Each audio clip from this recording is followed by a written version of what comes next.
गोपीजना वल्लभ गिरिवरधारी जय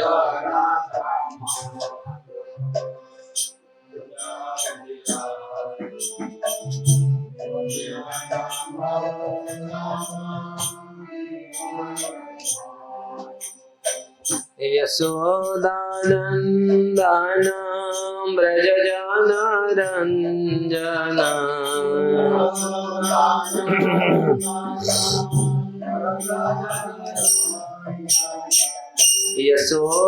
यशोदानन्दन व्रजजनरञ्जन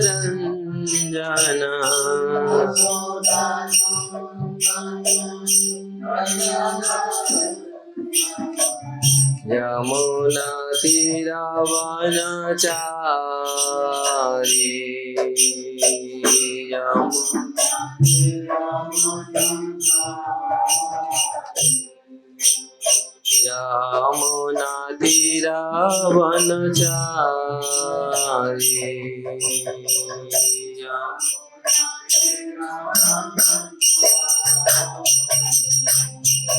जय राधा माधव कुंज बिहारी गोपीजन वल्लभ गिरिवरधारी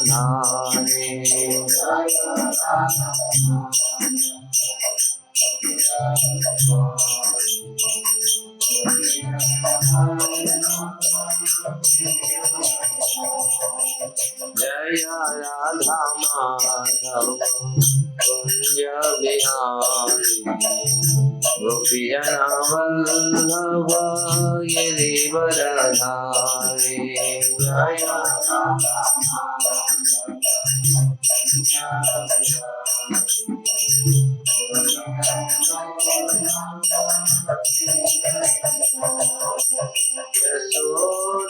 यशोदानन्दन व्रजजनरञ्जन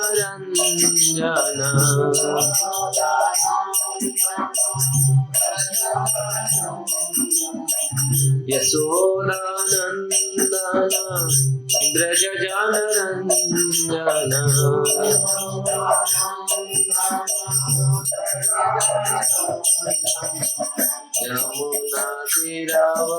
यमुनातीरवनचारी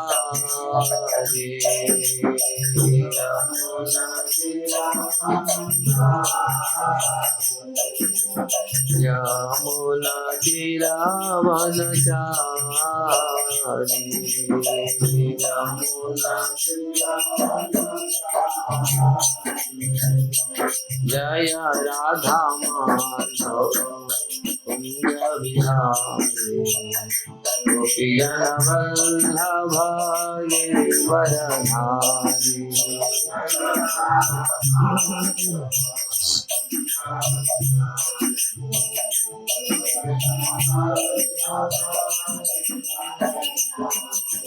जय Radha Madhav Kunj Bihari गोपीजन Vallabh Girivardhari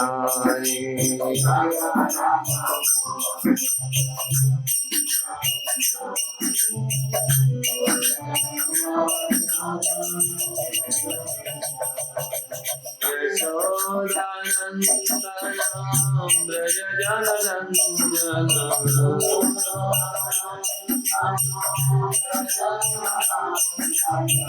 Yashodanandan व्रजजनरञ्जन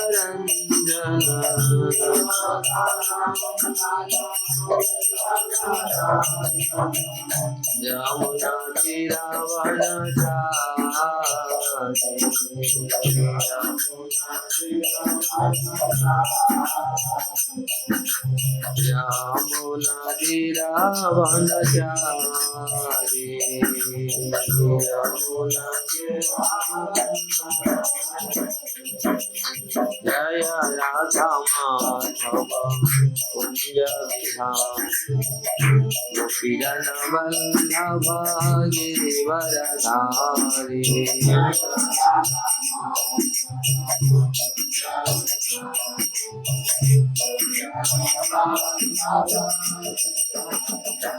Hare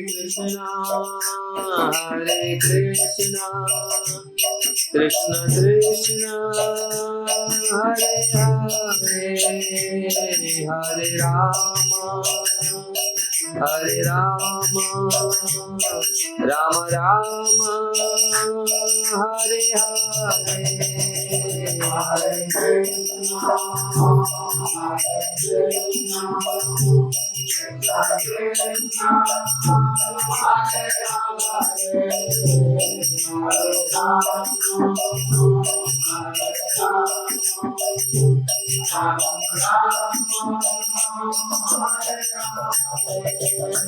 Hare Krishna, Hare Krishna, Krishna Krishna, Hare Hare, Hare Rama, Hare Rama, Rama Rama, Hare Hare, Hare Hare Krishna, Hare Krishna,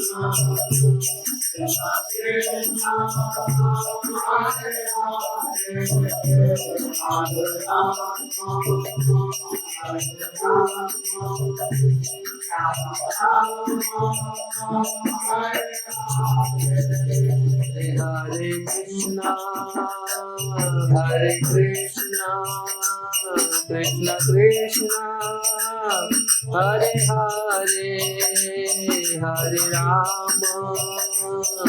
Hare Rama, Rama Rama, Hare Hare, Hare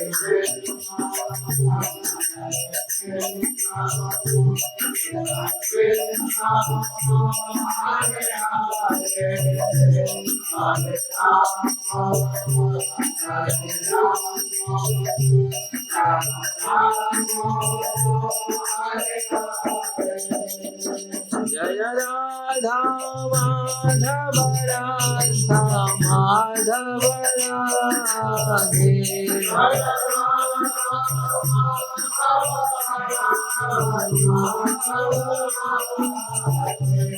Jaya Radha Madhava Radha Madhava Radhe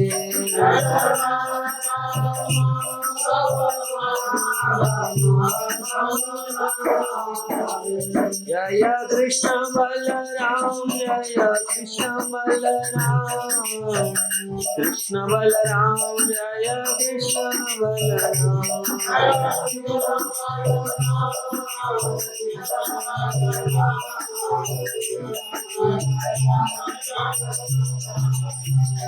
Jaya Gauranita, Jaya Gauranita, Gauranita, Jaya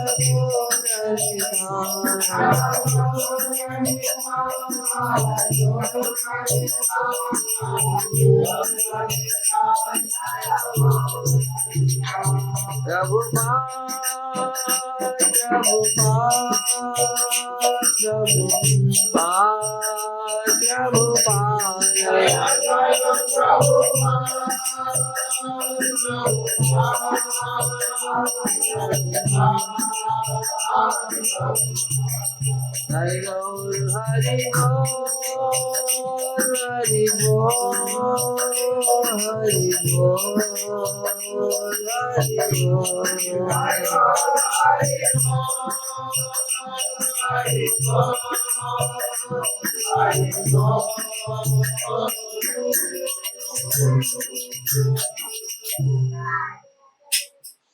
Shri Radha Madhav की जय, श्री कृष्ण बलराम की जय, श्री गौर निताई की जय, गिरिराज गोवर्धन की जय, श्रील प्रभुपाद की जय, गौर प्रमानंदी हरि हरि। ओम नमो भगवते वासुदेवाय।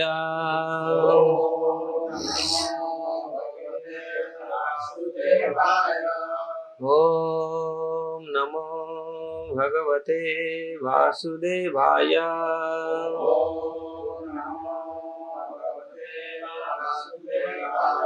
ओम नमो भगवते वासुदेवाय।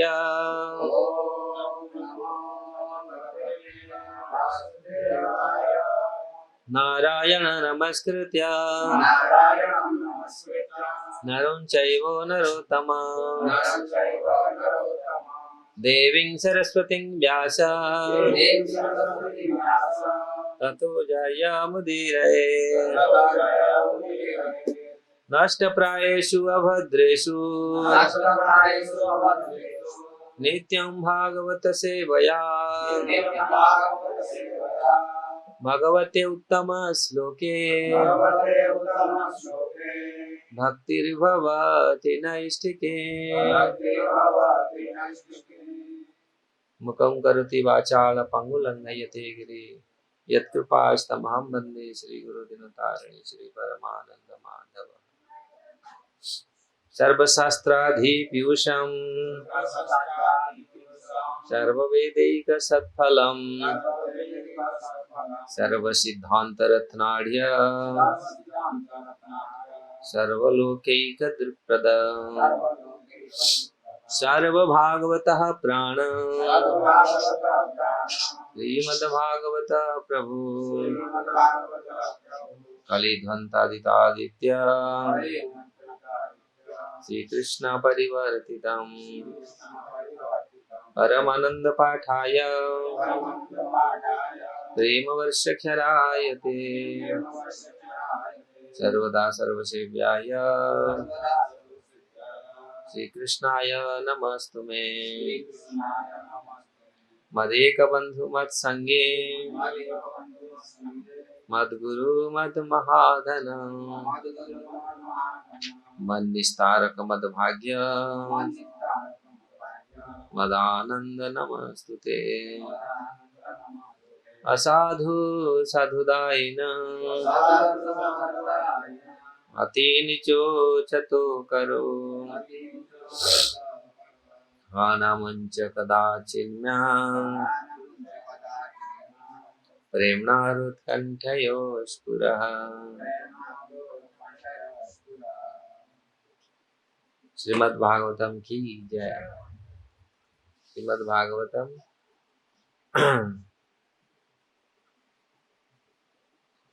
10वां स्कंद 4था अध्याय श्लोक संख्या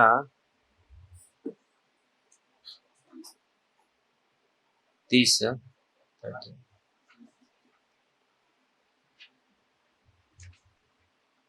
आकर्ण्य भर्तुः गदितं तम उचुः देवशत्रवः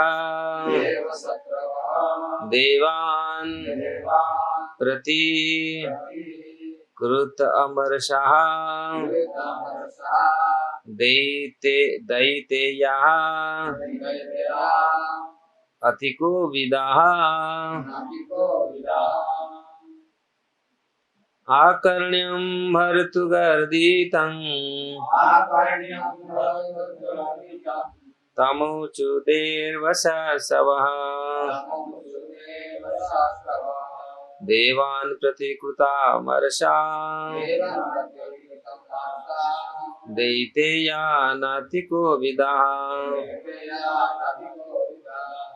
आकर्ण्यं भर्तुगदिनं तामोच देवशत्रवः देवान् प्रतिकृतामर्षा दैतेयानातिको विदाः। आकर्ण्यं भर्तुगर्दितं तमोचुर्देवशत्रवः देवान् प्रतिकृतामर्षा दैतेयानातिको विदाः।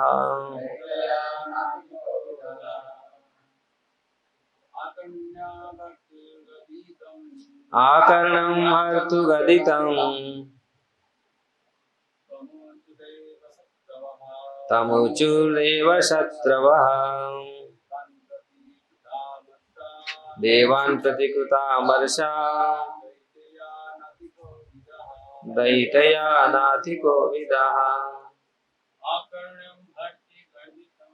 आकर्णं भर्तुगदितं तमुचुर्देव शत्रवः देवान् प्रतिकृतामर्षा दैतयानातिको विदः आकर्णं भर्तुगदितं तमुचुर्देव शत्रवः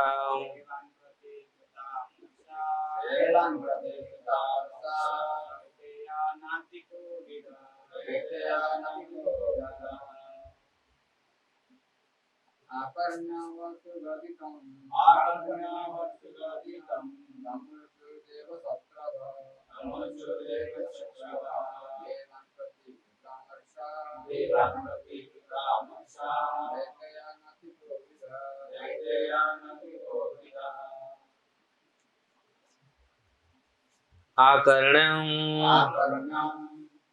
सुनकर भर्तुः अपने स्वामी के गदितम कथन को तम उचुः उससे कहा देवशत्रवः देवताओं के शत्रु सारे असुर देवान देवताओं के प्रति कृत अमरषः ईर्षालु दैतेयायाः असुरगण न नहीं अतिको विदा अत्यंत कार्य कुशल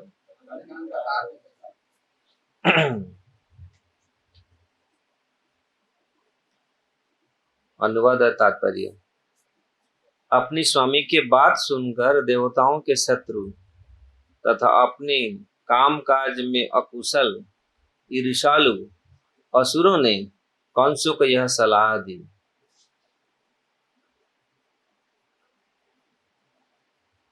तात्पर्य मनुष्य के दो भिन्न भिन्न प्रकार हैं, असुर तथा सुर। तौ भूत सर्ग लोकस्मिन् दैव आसुर एव च विष्णु भक्त स्मृतो देव आसुरस्तत् विपर्जय। भगवान विष्णु या कृष्ण के भक्त सूर्य या देवता हैं और भक्तों के विरोधी लोग असुर हैं। भक्तगण सारे व्यवहारों में पटु होते हैं। यस्यास्ति भक्तिर् भगवती अकिंचन सर्वगुणैस्तत्र समासते सुराः। इसलिए वे कोविद अर्थात पटु कहलाते हैं। किंतु असुरगण ऊपर से कामुक वृत्तियों में पटुता दिखलाते हुए भी पूरी तरह मूर्ख होते हैं। ना तो वे गंभीर होते हैं ना कोविद। वे जो भी करते हैं वह अपूर्ण होता है। मोघासा मोघ कर्माणा। यह विवरण असुरों के विषय में भगवत गीता में पाया जाता है, जिसके अनुसार वे जो भी करते हैं और उससे उन्हें निराश ही मिलती है। कंसों को मंत्रणा देने वाले ऐसे ही एक व्यक्ति थे जो उनके प्रधान मित्र तथा मंत्री थे।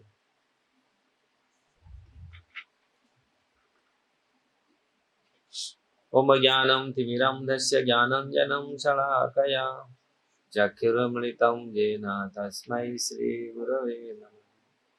श्री चैतन्य मनोभीष्टं स्थापितं येन भूतले स्वयं रूप कदा मह्यं ददाति स्वपदान्तिकम्। वन्देऽहं श्रीगुरु श्रीयुक्तपदकमलं श्रीगुरु वैष्णवांश्च श्रीरूपं साग्रजातं सगण रघुनाथान्वितं त्वं सजीवं साद्वैतं सावधूतं परिजनसहितं कृष्ण चैतन्य देवम श्री राधा कृष्ण पादशागण ललिता श्री विशाखानितांश। हे कृष्ण करुणा सिंधु दीनबंधु जगतपते गोपेश गोपिका कांत राधा कांत नमस्तुते। तप्त कांचन गौरांगी राधे वृंदावनेश्वरी वृषभानुसुते देवी प्रणमामि हरि। वाञ्छाकल्पतरुभ्यश्च कृपा सिन्धुभ्येव च पतितानां पावनेभ्यो वैष्णवेभ्यो नमो नमः। नमो विष्णुपादाय कृष्णप्रेष्ठाय भूतले श्रीमते भक्तिवेदांत स्वामीति नामिने। नमस्ते सरस्वती देवे गौरवाणी प्रचारिणे निर्विशेष शून्यवादी पाश्चात्य देशतारिणे। जय श्री कृष्ण चैतन्य प्रभु नित्यानंद श्री अद्वैत गदाधर शिवासादि गौर भक्त। हरे कृष्णा कृष्णा कृष्णा हरे हरे हरे राम राम राम हरे हरे। हरे कृष्ण।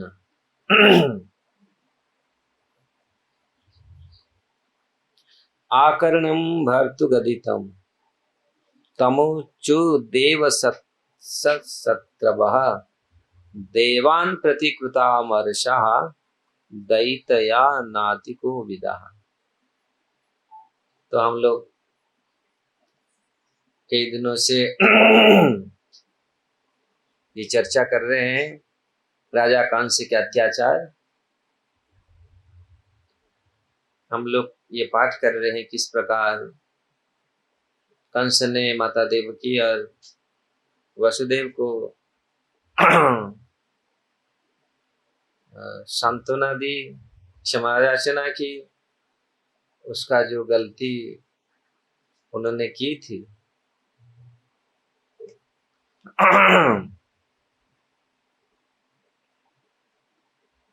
इसके पश्चात ऊपर से तो उन्होंने अपना बहुत अच्छा भाई, अच्छा मित्र, अच्छा राजा के रूप में अपना दिखाया। लेकिन हम लोग काल पढ़े थे किस प्रकार इधर थे ये पहले तो उन्होंने भाई अपना जीजा और बहनों को अच्छा से उन्होंने बोल दिया, ठीक है आपको बहुत मैं कष्ट दिया, इसके लिए मुझे माफ करना। लेकिन जो मेरा काल जन्म होने वाला था वो काल तो जन्म नहीं हुआ, अन्यत्र कहाँ जन्म हुआ। इसलिए आप लोग को मैं बहुत कष्ट दिया। वो आकाशवाणी असत्य हुआ। जो आकाशवाणी था तुम्हारा बहन का गर्भ, देवकी का अष्टम गर्भ तुम्हारा काल बनेगा, वो आकाशवाणी असत्य हो गया। क्योंकि मेरा जो इष्ट देवी उन्होंने बताया जो तुम्हारा काल अन्यत्र कहाँ जन्म ले चुका है, इसलिए मुझे माफ करना, मुझे क्षमा करना। ऐसे ये तो चालाक है, ये असुर लोग ऐसे, वो अपना व्यवहार ऐसे करते हैं, ऊपर से तो कुछ करते हैं, भीतर से उनका कुछ होता है। तो तुरंत उन्होंने ऐसा करके आके तुरंत उसी रात में उन्होंने मीटिंग बुलाया। यहाँ पे अपने बहन को बोल दिया आराम से रहो, बस आपका कोई तकलीफ नहीं। लेकिन उसी रात में आकर के ये सारे मीटिंग बुलाया। मीटिंग में पारित हुआ क्या, मेरा जो काल अन्यत्र जन्म ले चुका है। और इसी श्लोक में ये दर्शा रहा है किस प्रकार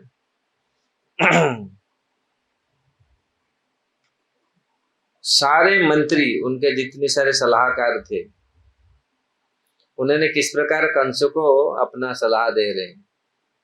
हम लोग आगे भी पढ़ेंगे किस प्रकार असुर प्रवृत्ति वाले लोगों का व्यवहार किस प्रकार होता है, उनका सोच, उनका विचार कैसे होता है। इसीलिए यहाँ पर बहुत सारे शब्द आया है, आकर्णुम भर्तु गतिनुम तमुचुर देव शत्रव देवान प्रति कृतामर्षा। क्योंकि ये लोग जो असुर लोग होते हैं, सुर असुर, प्रभुपाद जी ने बहुत सुंदर उदाहरण दिया है, सुर और असुर ये दोनों का व्यवहार अलग अलग है। क्यों, हम लोग देखते हैं देवता लोग, हाँ देवता लोग, वो लोग कभी कभी हम लोग देखते हैं देवता लोग अपने ऐश्वर्य में इतनी, लेकिन देवता लोग जितनी जब भी भगवान इस धरती पर आते हैं और आने के लिए देवता लोग ही प्रार्थना करते हैं, असुर प्रार्थना नहीं करते। इसलिए जितनी जितनी बार भी भगवान इस धरती, और उनको पहले पता चलता है क्योंकि देवता लोग ही भगवान से प्रार्थना करके भगवान का आने के लिए उनको प्रार्थना करते हैं, और देवताओं के ही प्रार्थना पर भगवान आते ही हैं।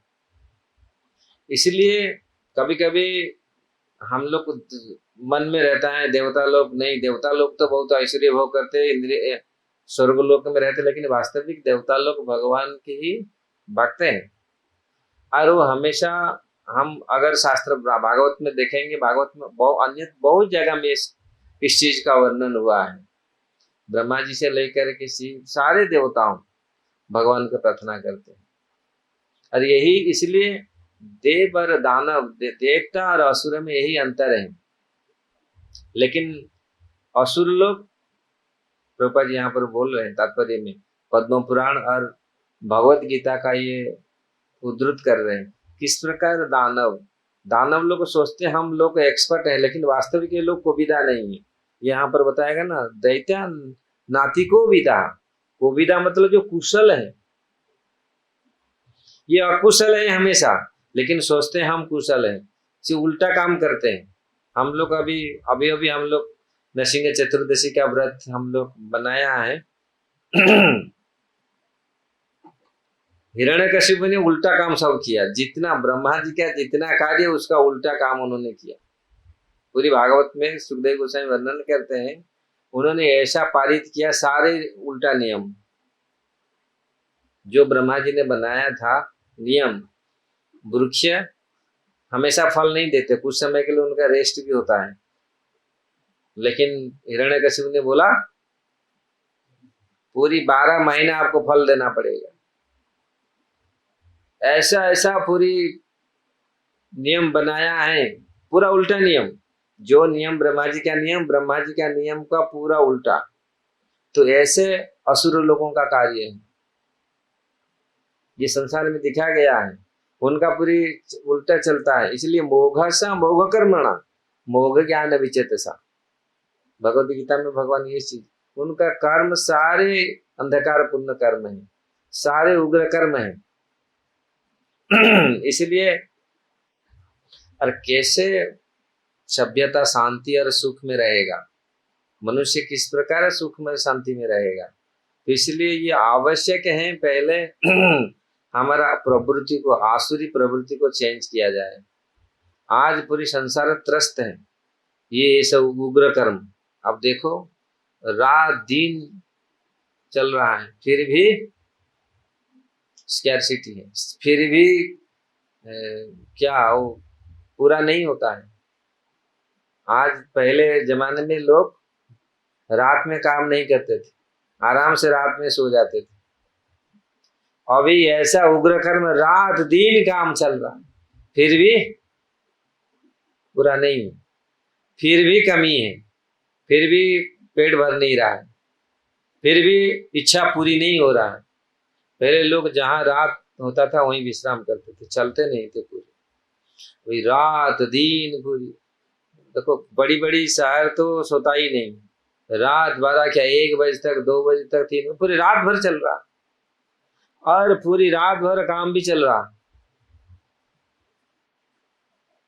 तो इस प्रकार उग्र कर्म ये असुरों का कर्म है। इस प्रकार हम लोग देख रहे हैं आज जो स्थिति है पूरा वाल में, तो मोघा सा मोघ कर्मणा मोघ ज्ञान विचेत, तो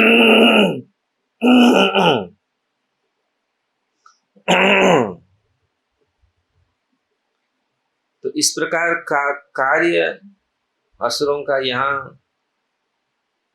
कंस महाराज का जितनी सारे सलाहकार थे वो लोग भी, हम लोग आगे देखेंगे कैसे कैसे सलाह दिए।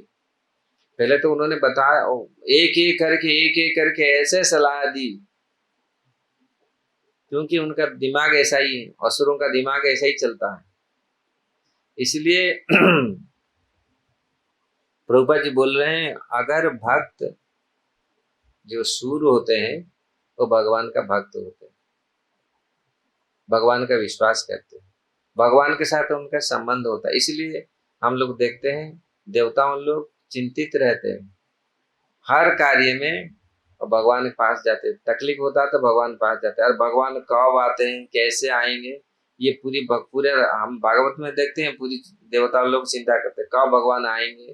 भगवान रामचंद्र आए, देवता लोग उन्हें चिंतित रहे कैसे कैसे कैसे कैसे कैसे कैसे ये होगा। लेकिन असुरों का कार्य हमेशा विपर्जय, कैसे तोड़ना मोड़ना फोड़ना, ये सारे असुरों का कार्य है।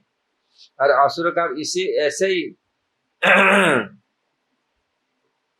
अपने परिवार कैसे अच्छा से रहेगा, वो दूसरों का चिंता नहीं, अपना चिंता है और अपना परिवार वालों का चिंता है, और हम कैसे रहेंगे ठीक। भगवत गीता में भगवान बोलते अन्याय न अर्थ संचय, अन्याय पूर्वक किस प्रकार अर्थ संचय करना है, और अन्याय सारे जितने सारे साम दाम दाम दंड भेद सब कुछ लगाते हैं अपना इंद्र तृप्ति के लिए। कैसे हम इंद्र तृप्ति करें, हमारा इंद्र कैसे तृप्त हो, और दूसरा का वो सोचते ही नहीं, दूसरा का किस प्रकार, दूसरा का कैसे भलाई हो, दूसरा का क्या मतलब क्या है, दूसरा का भावना कैसा है। तो आसुर स्वभाव वाले व्यक्ति इस प्रकार हमेशा उद्विग्न, स्वयं उद्विग्न में रहता है, दूसरे को उद्विग्न हमेशा देता है। लेकिन वास्तविक देवताओं का, भक्तों का इस प्रकार व्यवहार नहीं है। भक्त किस प्रकार हमेशा स्वयं तो तृप्त रहता है, दूसरी को भी तृप्त देखना चाहता है। ये भक्तों का व्यवहार है, भक्तों का मन दशा है, भक्तों का चेतना है। भक्त कभी भी दूसरी का दुख, इसलिए पर दुखे दुखी, लेकिन जो असुर होते हैं पर सुखे दुखी, सदा मिथ्या भासी, पर सुख दुख कर। भक्तिनाथ ठाकुर ने सुंदर भजन लिखा है, किस प्रकार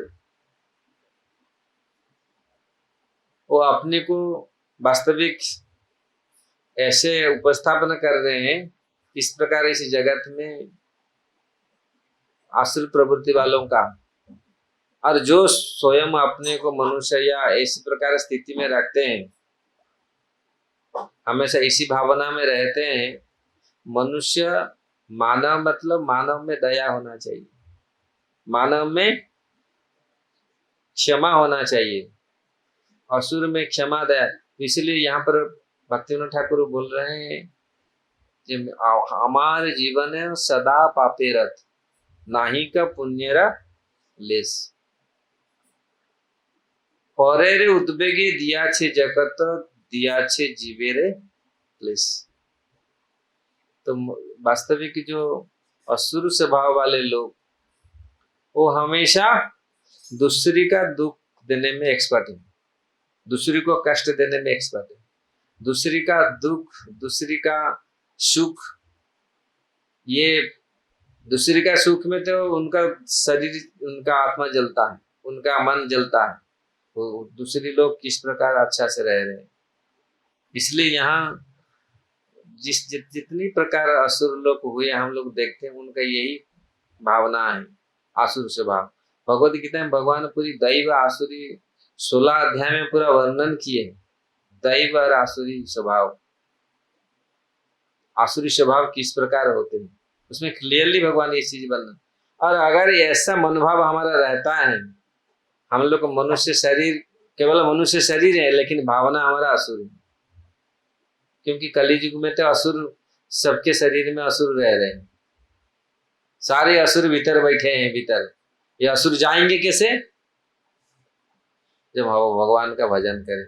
नहीं तो देखो दूसरी का भजन देख के रखिए हम लोग को कष्ट हो रहा है। हम लोग अगर दूसरी का भजन देख कर हमको कष्ट हो रहा है, दूसरी का सेवा देख करके हमारा कष्ट हो रहा है, मतलब हमारा स्वभाव आसुरी स्वभाव है। इसलिए भक्तिनाथ ठाकुर बोल रहे हैं, परेरे उद्वेगे दिया छे जगत दिया छे जीवेरे क्लेश। दूसरी का अच्छा देख करके, दूसरी का सुख देख करके अगर हमारे मन में कष्ट हो रहा है तो ये हमारा स्वभाव ठीक नहीं है। हमारा स्वभाव को चेंज करना पड़ेगा। इसलिए अभी कृष्ण चेतना हमारे हृदय में नहीं आया। कृष्ण चेतना वो वस्तु है, कृष्ण चेतना आवश्यक है हमारा जीवन में। अगर कृष्ण चेतना आएगा, हम कृष्ण चेतना में रहेंगे तो कृष्ण चेतना सर्वोच्च चेतना है। उसमें हम सबके साथ हम कनेक्शन कर, भगवान के साथ कनेक्शन कर सकते। भगवान के साथ हमारा संबंध यही संबंध है। अगर भगवान के साथ हम संबंध स्थापन करते हैं, ये कृष्ण चेतना तब होगा जब भगवान के साथ हम संबंध स्थापन करें। भगवान के साथ हमारा संबंध स्थापित होगा तो पर ये सब जो भावना हमारे मन में आएगा वो कृष्ण भावना आएगा। ये भावना नहीं आएगा जो भावना आती है दूसरी का दुख देख करके हमारे मन में दुख होगा, दूसरी का सुख देख करके सुखी होगा। नहीं तो आसुर स्वभाव, आसुर स्वभाव रहता है। क्यों? हम भक्त तो हो गए, पहन लिया, तिलक पहन रहे, माला पहन रहे, लेकिन दूसरी का सुख देख करके, दूसरी का भजन देख करके हमको कष्ट होता है। अरे वो कैसे भजन करता है? अगर ऐसा मन में हमारा विचार होता है तो हमारा स्वभाव अभी बदला ही नहीं। इसलिए हमारे स्वभाव को बदलना बहुत जरूरी है। तो हम कृष्ण चेतना में अब आए नहीं। प्रभुपाद जी ने कितनी सुंदर कृष्ण चेतना, कृष्ण कॉन्शियसनेस स्थापन किया। ये बहुत बड़ा ये जो वार्ड है कृष्ण चेतना, हमारा स्वभाव अभी बदला नहीं, कृष्ण चेतना में नहीं होया। इसीलिए हमको आवश्यक है ये साधना और जरूरी है। अगर हम दूसरी का दुख देख करके, दूसरी का सुख देख करके प्रभावित नहीं होते। इसलिए प्रभुपाद जी ने बहुत जगह में कृष्ण चेतना का कमी, ये जगत में कोई चीज का कमी नहीं है। धरती माता ने सब कुछ दिया है। भक्ति सिद्धांत सरस्वती ठाकुर कहा करते थे ये जगत में एक ही चीज की कमी है, वो क्या है? कृष्ण चेतना का, कृष्ण कॉन्शियसनेस का। अगर हमारा कॉन्शियसनेस चेंज हो गया तो तुरंत हम भगवान के साथ, हम सबके साथ कनेक्ट हो जाएंगे, सबका संपर्क में आ जाए, सबको सबके दुख सुख में हम भाग लेंगे। इसलिए बहुत आवश्यक है, बहुत बड़ा यहाँ कंस। अब देखिए आसुर स्वभाव वाले क्या व्यक्तियों का कार्य है, वो हमेशा माइंड में, उनका मन में यही रहता है दूसरे को कैसे, दूसरे का थोड़ी बहुत दुख देख करके, थोड़ी बहुत सुख देख करके, दुख तो नहीं देखते वो लोग, कितना दुख में वो नहीं देखते लोग, कितने दुख में उसका अंतर में उसके भावना कैसा है वो चीज देखते हैं। अगर वो दुख देखते हैं, हम लोग अगर वो दुख देखते हैं, मन में आता है। प्रभुपाद जी ने ऐसा जब देखा, उनके हृदय में ऐसा दुख, प्रभुपाद जब अमेरिका गए, लंदन गए, सारे विदेश में जाते थे, देखते थे दूसरियों का दुख, जीव किस प्रकार दुख में है, रोते थे और उनका कल्याण करने के लिए प्रभुपाद जी ने चाहते थे। प्रभुपाद जी ने किया, कल्याण करने के लिए कितने सेंटर बनाया, पूरा वर्ल्ड में सेंटर बनाया, भक्तों को प्रशिक्षण किया, भक्त ऐसा बनो। अब भक्त ही दुख दूर कर सकते हैं, है ना? असुर दुख दूर कर सकते हैं, असुर तो और दुख पीड़ा देगा। हिरण्यकशिपु ने पीड़ा के ऊपर, मतलब दुख के ऊपर दुख दिया। प्रहलाद महाराज क्या करते थे? हिरण्यकशिपु ने ऐसा तपस्या किया, ऊपर से नीचे से लेकर के ऊपर तक सबको दुख देना शुरू कर दिया। देवता लोग को भागे, इतना गर्मी हुआ, देवता लोग को भागे ब्रह्म लोग सब छोड़ छाड़ करके। मतलब देखो तपस्या कर रहा है, तपस्या कर रहा है किसी लिए, सबको अमर बनने के लिए, लेकिन सबको दुख देने के लिए। वो तपस्या से ही पता चल गया था कि भयंकर तपस्या। लेकिन प्रहलाद महाराज क्या किया, 6 साल का, 5-6 साल का बालक क्या किया, भगवान का भजन, हरि का भजन, और उसी से तीनों लोगों को शांति बनाया दिया। तीनों जब उस स्वयं अपना बालक, अपना जो थे मित्र थे, जो बालक थे, उनको भी उनके हृदय में शांति, उनके हृदय, जब प्रहलाद महाराज का आप टीचिंग देखिए, प्रहलाद महाराज का 5-6 साल बालक हरि भक्ति कितनी सुख और शांति प्रदान करता सारा संसार को, और ये मिथ्या तपस्या, मिथ्या अहंकार कितनी सबको जलाता है। ये शिक्षा दे रहे, हरे कृष्ण। सोइए, सब लोग सो गए पूरी। तपस्या, मिथ्या तपस्या, मिथ्या अहंकार, ये उग्र कर्म कैसे लोगों को तपा रहे, ब्रह्म लोक तक पहुंच गया कष्ट। और भगवान का भजन, तो कभी कभी लोग सोचते हैं हरि भजन करने से क्या होगा। ये देखो एग्जाम्पल, प्रहलाद महाराज ने भजन किया और देखो पूरा सबका कल्याण किस प्रकार उन्होंने किया। और वही देखो हिरण्यकशिपु स्वयं अमर बनना चाहता, अमर बनेगा। इस प्रकार उग्र कर्म, आज इस प्रकार भौतिक, आज जो जगत में लोग इस प्रकार कर्म कर रहे हैं, क्या करेंगे, क्या कर्म कर रहे हैं, नया नया से उद्भावन कर रहे हैं, डिस्कवरी कर रहे हैं पूरा, किसी लिए, अपना नाम कैसा होगा। हिरण्यकशिपु ने रखा अपना, हम अमर बनेगा, सबको पूरी अमर बन के क्या करेगा। आज लोग जो सोच रहे हैं हम अमर बनेंगे, हम अच्छा से रहेंगे, चाहे दूसरी लोग अच्छा से रहे या ना रहे, क्योंकि सेल्फ सेंटर्ड है ना, सब आत्म केंद्रित, सब स्वयं केंद्रित। लेकिन प्रहलाद महाराज कभी ऐसा किया। कभी कभी लोग सोचते हैं हरि भक्ति करने से, भगवान का भजन करने से, हरि भजन करने से क्या फायदा है। ये प्रहलाद महाराज के जीवन में देखिए, उनका जीवन में देखिए कैसे उन्होंने शुरू से है भगवान का भजन किया, और भगवान का भजन करके अभी भी भगवान का भजन कर रहे हैं। और शुरू से जो भगवान का भजन किया था, कैसे लोगों को संतुष्ट किया, कोई संतुष्ट नहीं कर पाया नरसिंह भगवान को, सब डर के मारे भाग गए। स्वयं लक्ष्मी देवी अपनी पत्नी भी गए नहीं सामने, नहीं अभी भयंकर है ये, अभी भगवान लग रहे हैं भयंकर, नहीं हम नहीं जाएंगे सामने। ब्रह्मा जी बोले जाओ, ब्रह्मा, सब लोग खड़े रहे, कोई नहीं सामने आया। फिर प्रहलाद महाराज बोले आप जाइए, क्योंकि आपके लिए उन्होंने गुस्सा हुआ, भगवान का क्रोधित होना, जो इतनी भयंकर क्रोध नरसिंह देव प्रकट किए, ये आपके लिए है। देवताओं को बोले थे, देवताओं पूछे थे कब आप आविर्भूत होंगे ना, जब वो अपना बेटा को सताएगा, मेरा भक्त प्रहलाद को सताएगा, आप समझ लो मैं आऊंगा। अब देखना शुरू कर दिए, जब प्रहलाद महाराज को सताना शुरू कर दिया तो भगवान आए।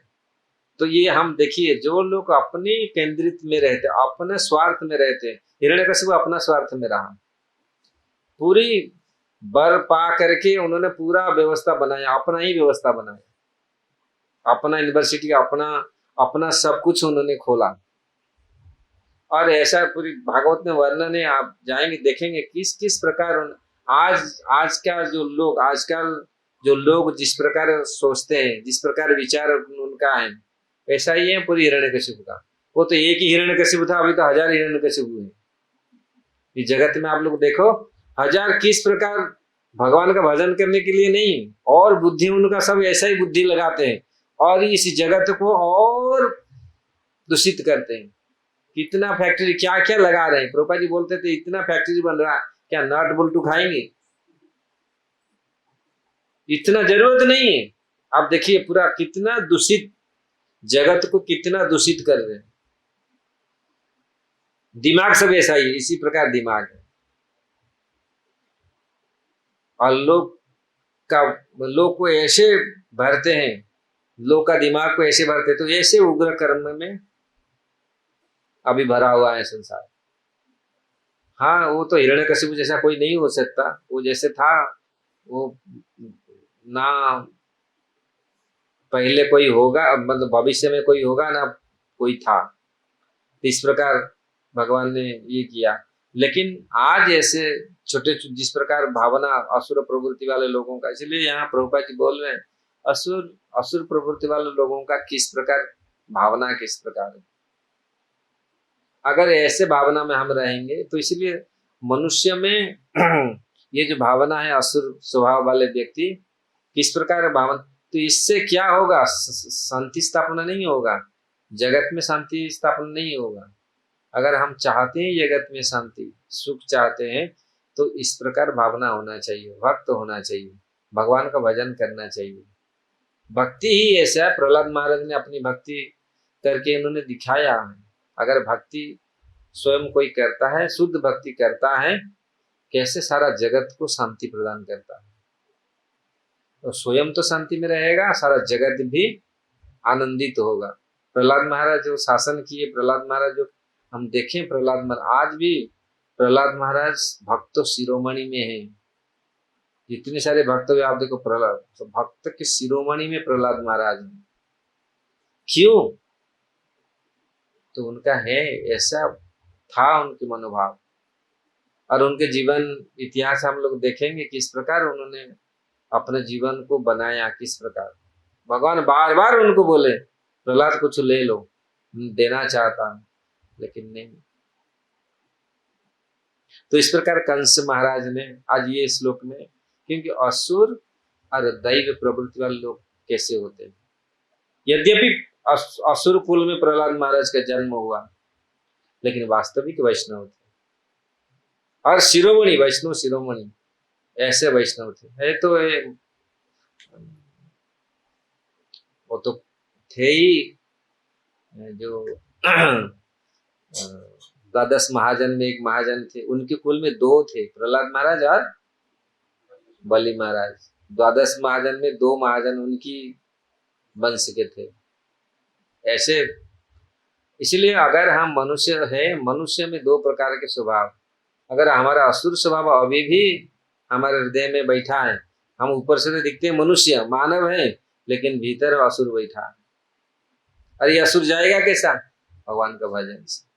तो यहाँ कंस महाराज ने मीटिंग बुलाया और मीटिंग में ऐसे लोग उनको सलाह दी कि तुम लोग क्या करना चाहिए, कैसा करना चाहिए।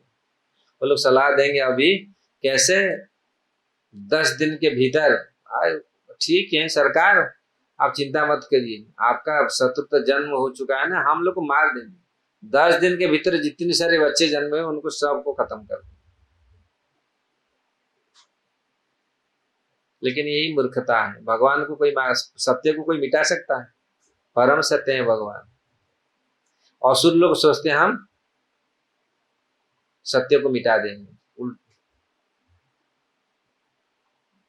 तो इस प्रकार कभी नहीं हो सकता। ऐसे बुद्धि वाले लोगों कभी अपने जीवन में सक्सेस नहीं। इसलिए प्रभुपाद जी यहाँ बोल रहे हैं, ये लोग कभी भी अनिपुणता, वो कभी भी निपुण नहीं बन पाए, कभी भी सक्सेसफुल सफलता प्राप्त नहीं कर पाएंगे। असुर कभी सफलता को प्राप्त नहीं कर पाएंगे, जितना भी करे, जितना भी बड़ा बड़ा कार्य करे, क्योंकि उनका सब लोग सो रहे हैं, पूरी गर्मी है, पूरी रात में नींद नहीं होता है, ये सब दिन में पूरी ठीक है। इसका कोई प्रश्न बंद करते हैं, सो रहे हैं पूरी। हम लोग काल आगे पढ़ेंगे कितने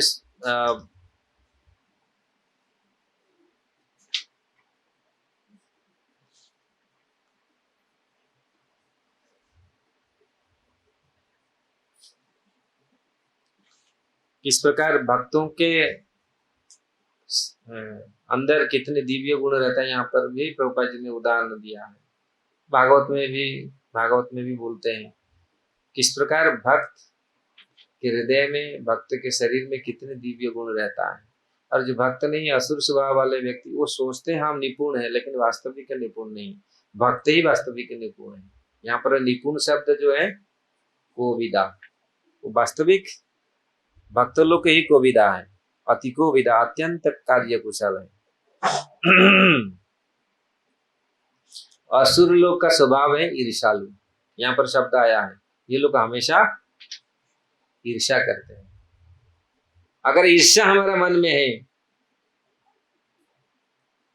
भगवत गीता में भगवान बोलते हैं अगर एक दूसरे का देख करके हमको ईर्ष्या हो रहा है, ईर्ष्या, तब ये असुरों का स्वभाव है। हम दूसरे का देख करके सुख दुख भजन देख करके हमको ईर्ष्या आ रहा है। भगवान की सेवा में एक ही चीज को नहीं लगा सकती, ये है ईर्ष्या। अगर ईर्ष्या करते हैं, दूसरे का अच्छा भजन देख करके, अच्छा देख करके हम ईर्ष्या करते, तो फिर कैसे हम मानव तो नहीं, फिर तो भक्त तो सुखी होना चाहिए, दूसरी का भजन देख करके, दूसरी का सुख देख करके। अगर ये आ रहा है मन में जलन हो रहा है, तो अभी बहुत साधना बाकी है। ये ईर्ष्या को कैसे निकलना पड़ेगा, नहीं तो ये जलाएगा, हमेशा जलाता है ईर्ष्या। इसलिए ईर्ष्या को फेंक दो। हमारा आचार्य बोले ईर्ष्या को निकाल के फेंक दो, ईर्ष्या कोई काम का नहीं है। हाँ, ईर्ष्या से भगवान को पाया था कौन? शिशुपाल। शिशुपाल ने भगवान को बहुत ईर्ष्या की, लेकिन आप शिशुपाल नहीं बन सकते। 24 घंटा भगवान को ईर्ष्या से गाली नहीं देंगे। कभी कभी लोग बोलते हैं कैसे भाई, उसका परंपरा होगा, शिशुपाल का नहीं तो परंपरा रहता, शिशुपाल का डिसाइपुल परंपरा रहता है, डिसाइपुल सक्सेशन रहता है। लेकिन नहीं, कोई हो नहीं पाया ऐसा, कोई शिशुपाल ही था। और दूसरी लोग, उसमें भागवत में वर्णन है, बेण भी था ऐसा, लेकिन बेण पूरा नहीं कर पाया, वो नरक में गया। शिशुपाल कहाँ गया? साधु जी मुक्ति मिल गया। वो 24 घंटा गाली देता था, 24 घंटा ईर्ष्या में रहता था। 24 घंटा में कोई रह पाएगा? नहीं। तो इसीलिए उसका परंपरा ही नहीं है। जीव गोस्वामी बोलते हैं संदर्भ में, वो परंपरा नहीं है। हम लोग उसका वो परंपरा नहीं अपना सकते। जो साध्य है, जो साधना हम लोग कर सकते हैं, ये ऐसे कर सकते हैं। इसलिए यहाँ ईर्ष्या को, वो ईर्ष्यालु थे, और ईर्ष्या के कारण उन्होंने बहुत सारे चीज अभी अपनाएंगे, अभी अत्याचार शुरू करेंगे। क्या क्या करना है, कैसा कैसा, जहां जहां भगवान, कोई कार्य है असुरों का कार्य। जिस प्रकार हिरण्यकशिपु ने ऑर्डर दिया था, अच्छा वृक्षों को काट दो, गाय को खत्म, गाय यज्ञ तपस्या इसको सब को खत्म कर दो, उन्होंने ऑर्डर दिया। कैसे कैसे, कहाँ कहाँ विष्णु को मिलता है फायदा, वो चीज सब खत्म करें, क्योंकि विष्णु को हम मारेंगे। परम सत्य को कोई मार सकता है? सत्य को